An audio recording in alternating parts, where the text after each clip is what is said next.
નર્મદા જિલ્લામાં ઉત્તર વાહિની પંચકોશી પરિક્રમા 19મી તારીખથી સુચારુ રૂપે ચાલુ થઈ ગઈ છે. પરિક્રમામાં આવનાર ભક્તોને વહીવટી તંત્ર તરફથી ખાસ વિનંતી છે કે જે શનિવાર રવિવારની રજા આવે છે, રામનવમીની રજા આવે છે, એવા દિવસોમાં જિલ્લા વહીવટી તંત્ર બે નિર્ણય લેવા માટે જઈ રહ્યું છે. એમાં એક, પોલીસ ડિપાર્ટમેન્ટ દ્વારા સ્ટેગરિંગ પદ્ધતિથી પરિક્રમાવાસીઓને જવા દેવામાં આવશે. આ સ્ટેગરિંગ પદ્ધતિ બે જગ્યાએ અમલમાં આવશે. એક તો તિલકવાડા 3 રસ્તા આગળ અને બીજી વાવડી રોડથી રામપરા જવાના અંદરના રોડ પર.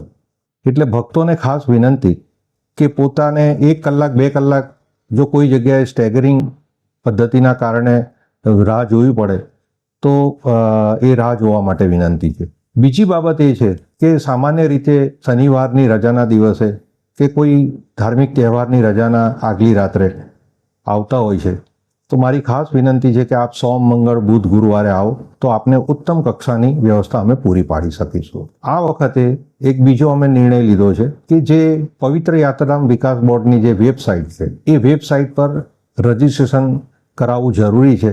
પરંતુ જે 2 દિવસ પહેલાં એક બાબત બની એ અંતર્ગત અમે એ નિર્ણય લેવા જઈ રહ્યા છે કે આવનારા 25 માર્ચથી લઈ અને 30 માર્ચ સુધી આ રજિસ્ટ્રેશન જેને કરાવ્યું હશે એને જ અંદર જવા દેવામાં આવશે. આ મેન્ડેટરી છે.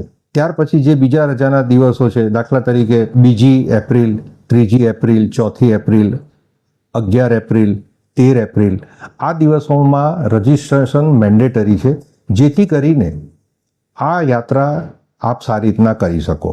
ત્રીજો મુદ્દો જે છે એ લાઈફ જેકેટ નો મુદ્દો છે. ઘણી વખતે આપ એવું વિચારતા હશો કે 5 મિનિટની યાત્રા છે, લાઈફ જેકેટ ન પહેરીએ તો શું થાય? પણ લાઈફ જેકેટ પહેરવું એ મેન્ડેટરી છે અને આવનારા દિવસોમાં અમે આ પેનલ્ટીની પણ જાહેરાત કરીશું કે જે લાઈફ જેકેટ ન પહેરે એને પેનલ્ટી કરવામાં આવશે. આપ સૌની આ પરિક્રમા સુચારુ રૂપે પાર પડે અને આપ ભક્તિમય, આનંદમય રીતે આ પરિક્રમા કરી શકો એ માટે જિલ્લા વહીવટી તંત્રને આપ સાથ સહકાર આપશો એવી આપ સૌ પાસેથી હું અપેક્ષા રાખું છું.